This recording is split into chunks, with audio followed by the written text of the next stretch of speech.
welcome back to your online class. So in our previous class we were discussing chapter 7, human body circulatory system.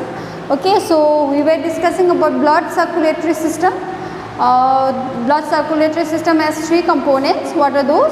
Blood vessels and heart. So we have already discussed about blood, function of the blood, what are the components of the blood. Okay, so next we will be discussing about blood groups. Okay, have you not heard that everyone advises you that you should know your own blood group, right? They say that if somehow if you met with an accident or if you have some kind of surgery and if you are transfused with blood group other than your blood group, then you might even die. They say so, right? Now why does that happen? Okay, we will be discussing that today. So scientist named Carl Lassner, he came up with ABO system, blood grouping system. According to this ABO system, human blood group can be divided into 4 groups: A, B, AB and O. Okay, he divided this blood group on the presence and absence of antigens and antibodies present on the red blood cell. Okay, now let us see that in detail. Okay, now blood group, antigen and antibodies. What is antigen? Antigen means it's a foreign particle. And what is antibody? A protein which acts towards that foreign particle. Okay, that means these two are enemies. Okay, if this antibody sees the presence of certain antigen, it's going to go and destroy it. Okay, so since ABO system divides the human blood group into 4, A, B and AB and O, and this system is based upon the presence and absence of antigen and antibodies on the red blood cell. Okay, so first let's take up with blood group A. Blood group A has A antigen on the red blood cell but it has B antibodies. Okay, B agglutinin, okay, and B antibodies. Okay, and blood group B, it has B antigen but antibody is A. Okay, or you can say anti-A agglutinin. Okay, so just imagine a scenario. If a person with blood group A is transfused with the blood with blood group B, then what do you think will happen? Since your blood group A, it has an antigen for antibody A. Okay, and since your blood group B has antibody A, so if these two blood group mixes up, then what will happen?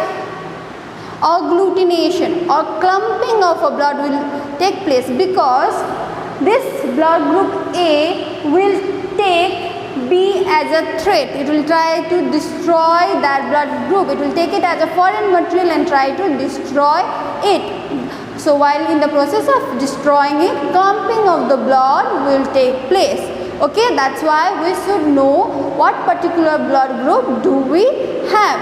Okay, because it's required in the times of emergencies. If you are transfused with the wrong blood group, then it might even lead to death. Okay, now another one, AB, blood group AB. It has A and B antigen, but it has no antibodies. That's why your blood group AB is also referred to as universal recipient. It can take this person with blood group AB can take the blood from any other blood group. Okay, because it does not have any antibodies. Okay, so it just has both A and B antigen, but it does not have any antibodies. Okay, because of that the other blood group, even if it's transfused, clumping is not going to occur because of the absence of antibodies in the red blood cell. Okay, now next one is blood group O. Blood group O is referred to as universal donor. That means it can give, a person with blood group O can give the blood to anyone around. Okay, it's referred to as universal donor. Now why is it a universal donor? Because it does not have any antigen in its red blood cell, but it has both antibodies A and B. Okay, because of the presence absence of antigen in its red blood cell and the presence of both A and B antibody, it's a universal donor. It can give the blood group to any other person with any other blood group. Okay, so that's as a just idea about blood groups. So if you have not yet examined your blood group, you better do that. Okay, it's very much essential during the times of emergency, or else if you are transfuse means if you are giving transfusion means providing a blood to other person. Okay, is known as transfusion. So if you are transfused with wrong blood group, then clumping or agglutination will occur and it might even lead to death. Okay, so here we completed with blood. The next component of your blood circulatory system is your blood vessel. So let's discuss about that. So your blood vessel, what is blood vessel?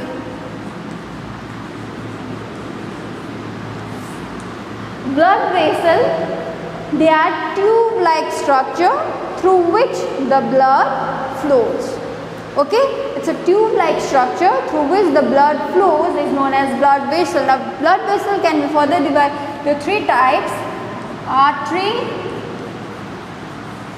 veins, and capillaries.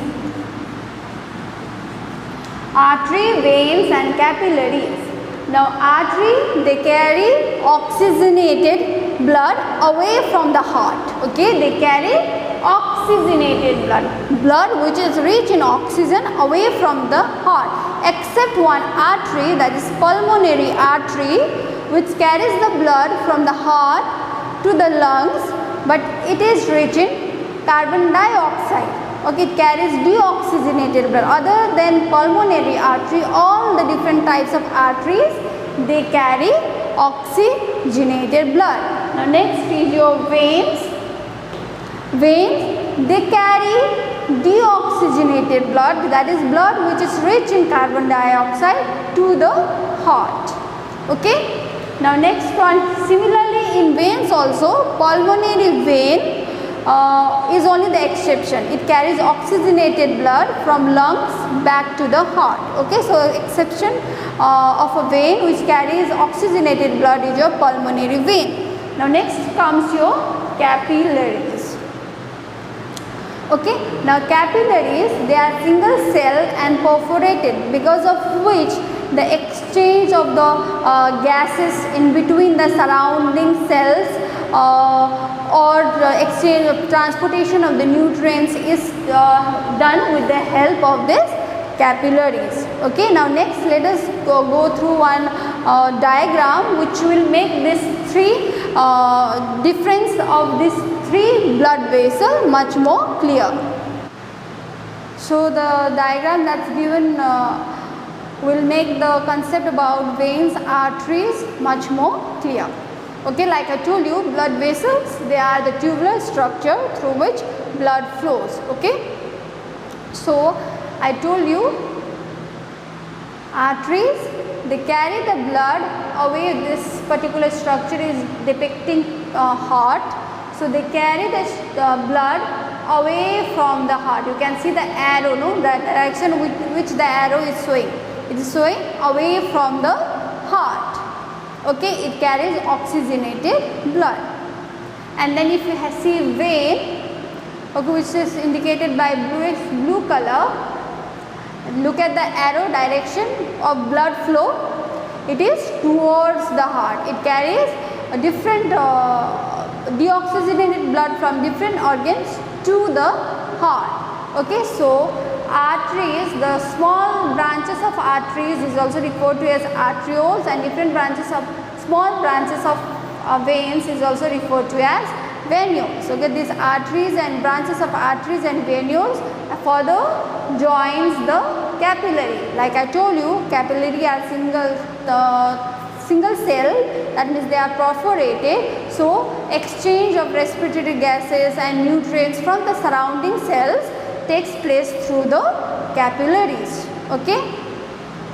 Now let's see the figure which is given alongside.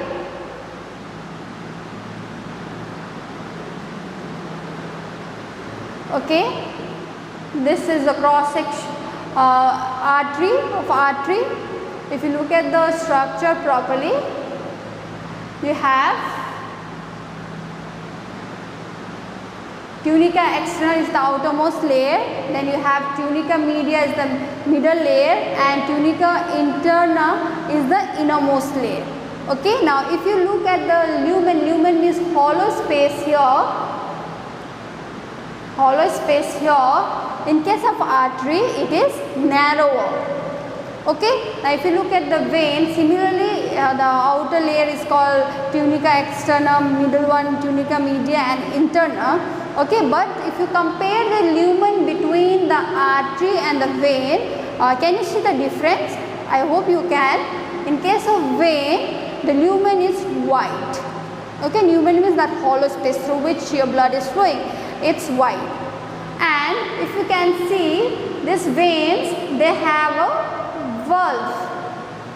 What is the function of the valve? The valve makes sure that what blood flows only in one direction. Okay, once the blood has flown through that space, it does not revert back. Okay, in order to prevent the mixing of the oxygenated and deoxygenated blood, this particular valve is present. It makes sure that blood flows only in one direction. Okay, now here in case of artery, you do not have valve. Why do you not need valve in case of artery? Because blood in case of blood flow in case of artery is at very high pressure. So that pressure itself ensures that blood flows in one direction. So you do not have valve present in case of artery. So will you be able to differentiate between artery and vein? Arteries, they carry blood which is rich in oxygen. Veins, they carry blood which is rich in carbon dioxide. Arteries have narrow lumen, veins have wide lumen. Arteries do not have vein. Arteries do not have valve. Veins, they have valve. Okay, so these are the major difference between artery and vein. So in today's class we discussed about, we had a brief idea about blood group, then we discussed about different types of blood vessel and its function. In our next class we will take up with the third main component of a blood circulatory system, that is heart. We will be discussing about the structure of the heart in detail. Okay, we will be discussing about the circulation of the blood through the heart in detail. Okay, for now we will just go through whatever topics has been covered till date. Okay, thank you so much.